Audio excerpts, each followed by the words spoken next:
This is why you should never date multiple people at once.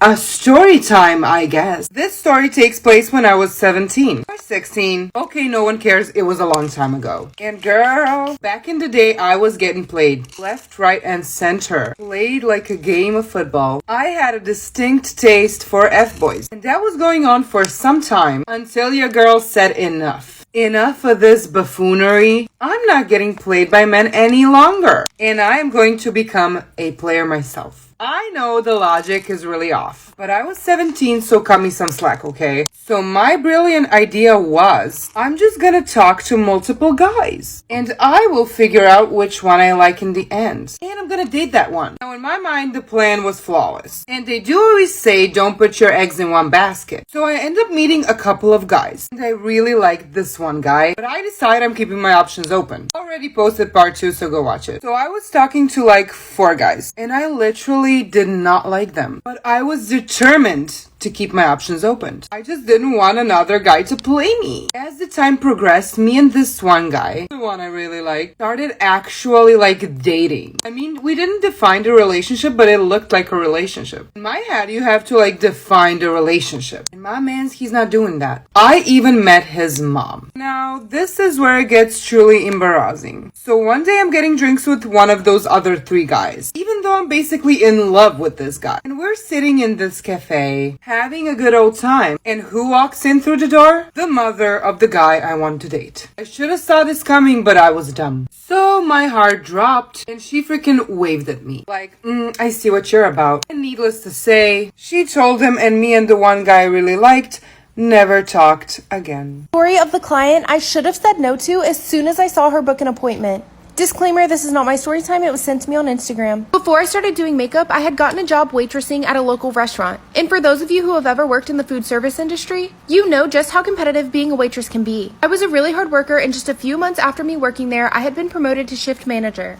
This really made some of the other waitresses mad, especially this one girl who I remembered from high school that I knew of, but I didn't really know her, you know what I mean? And that's where the story time really begins. It's important to note that I was in a relationship at the time I started working at the restaurant. Let's just call my boyfriend Devin. And when I applied to work there, he had told me that one of his exes used to work there and he wasn't really sure if she still did or not. Knowing this before going into the job, I didn't really make it a point to be friends with any of the other waitresses that worked there. Flash forward, I've graduated cosmetology school. Devin and I are still happily together, and we just moved into our first 2-bedroom apartment, where I had turned the second bedroom into a full makeup room and had started doing clients' makeup out of our home. I was getting about 2 to 3 clients a day on the weekdays and about 5 or 6 on the weekends. This included Fridays. One day as I'm going through my appointment books for the next week, I noticed that one of the girls I had worked with at the restaurant prior to becoming a makeup artist had scheduled an appointment for the coming Friday. I thought that was pretty interesting because, like I'd said, I never really made it a point to be friends with anyone I had worked with there,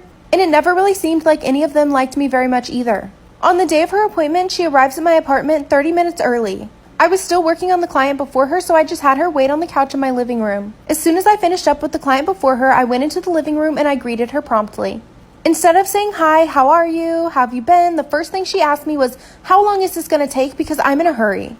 Let me just tell you that all of my clients receive a text notification before coming into their appointment. It includes a short waiver that they all must sign before arriving to their appointment, and it also lets them know that a full service of makeup will take about an hour to an hour and a half, so please schedule your appointment accordingly.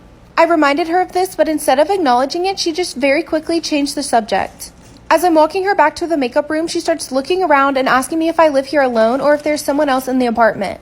That's when I told her that I live here with my boyfriend. It was the same guy I dated when I worked at the restaurant, and I asked if she remembered him. She very rudely said, "No, I didn't know you had a boyfriend. I'm surprised you could get one," and then tried to laugh it off like it was just supposed to be a joke. I was really confused why she was talking to me like this, especially since she was the one who scheduled an appointment with me. About halfway through her makeup, she starts getting on her phone, looking down a lot, and I couldn't really get to her face. I usually try to stay out of people's business, but I couldn't help myself, and I looked down at her phone screen. The name at the top of the text messages said Devin. Instead of saying anything about it, I just started reading the text messages as I was doing her eyeshadow. That's when I realized that this was the ex my boyfriend had warned me about before I started working at the restaurant. I couldn't believe what I was seeing. Not only was this crazy bitch in my apartment, my boyfriend was texting her.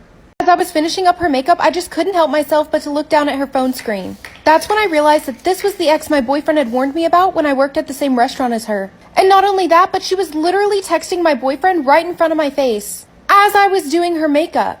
Let me just remind you that I do makeup out of my own home, and me and my boyfriend lived together, so he was literally in the other room. I didn't really know how to react in this situation, but what I had decided to do was just wait until she left and then talk to him about it. More like kick him out, but you know what I mean. I finished up her makeup as fast as I possibly could, because at this point, honestly, I just wanted her out of my apartment and as far away from me as possible.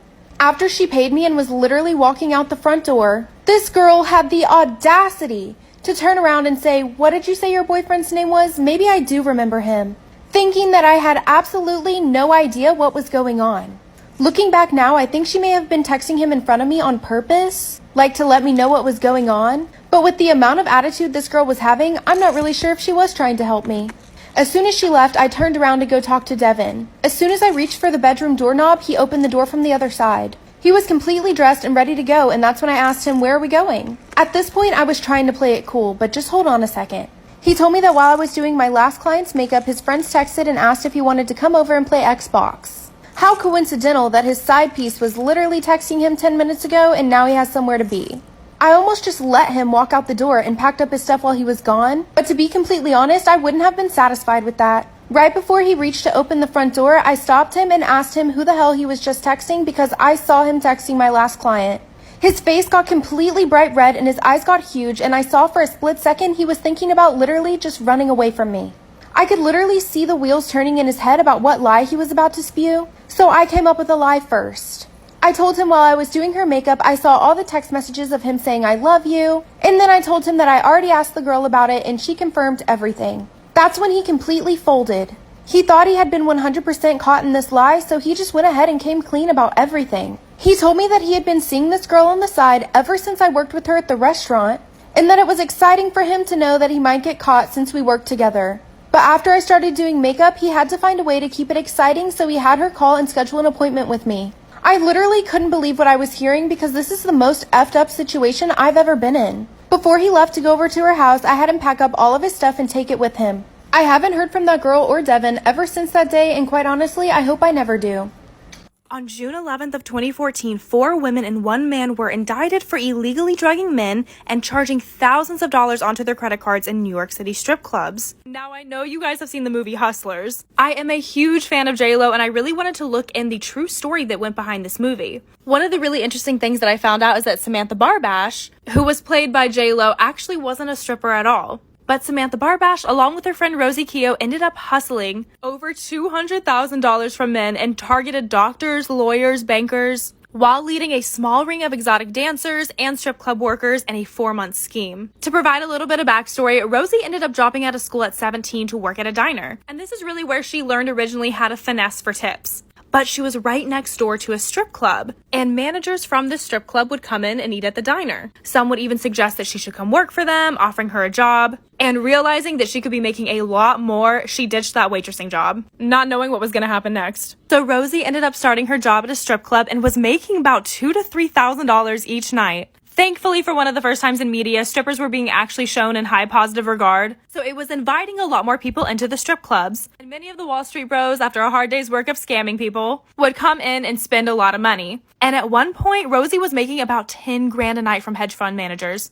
Literally because she was making her tuition in one night, she was like, school can be on the back burner. However, because of the type of men that were coming in, they had an overall mistrust for guys. In addition to this, men also ran the clubs. And a lot of the times they were getting really ridiculous working hours. And on top of this, which I did not know, you had to pay just to be able to work at certain clubs. So she was being charged about $300 just to come in and work. Everything was pretty much taxed, so you pretty much had to pay these managers additional money if you wanted them to send good clients your way. As Rosie states in her interview, all the girls collectively snapped. And then this is when the financial crisis of 2008 hit. So in 2008, the financial crisis hit and people were losing businesses, their homes. Wall Street completely crashed and trillions of dollars of wealth were gone overnight. So all this money going into the strip clubs were now disappearing. The girls were desperate and looking for another way to bring in the big bucks. Rosie had met Samantha back in 2007. She was a single mom from the Bronx and she was a recruiter for the club. So she would go out, find men, and bring them back. And you would get a percentage of each dollar that this guy would spend at the club if you were the one that recruited him. While this process is legal, Samantha decided to have some other girls do this along with her, and it progressively got illegal. Rosie would go to very high-end bars, dressed in a blazer, befriend the men, acting like she's just one of them and got off of her job as well. She would keep an eye out for things like Rolexes or Black American Express cards, and sometimes the other girls would join as well. But they ended up drugging them with MDMA and ketamine, which is not at all like a typical roofie. It's way more dangerous. And they would charge up their cards to insanely high amounts. So this group of girls were really getting away with it because a lot of these guys had really high-profile jobs or wives at home, so they would wake up the next day with this massive bill. They didn't want people to find out because it was at a strip club, so they would just pay it and move on. And sometimes whenever these guys were out there and the banks would flag it, the girls would actually pick up the phone pretending to be their assistant and confirm that the charges were legit. Samantha ended up setting her eyes on another victim, Dr. Unan, who was a young cardiac surgeon from New Jersey. He was single, never married, and they really thought that he was the perfect target. They set him up on a date with another girl named Karina, who was obviously a part of this scheme, and they went on 3 dates total. The first 2 dates, he would wake up in the morning feeling kind of fuzzy,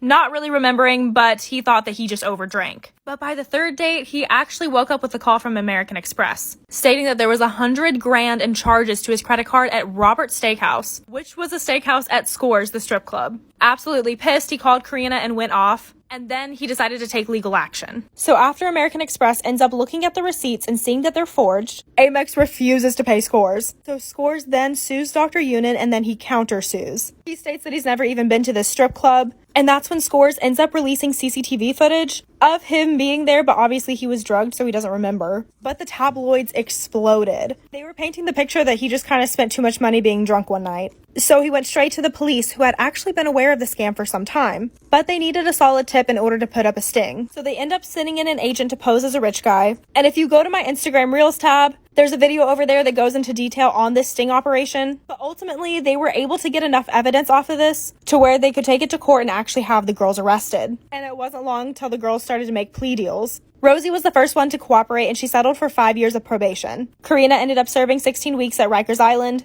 along with 5 years probation. I want to know what y'all's thoughts are on this case. And go to my Insta if you want to see the extra video.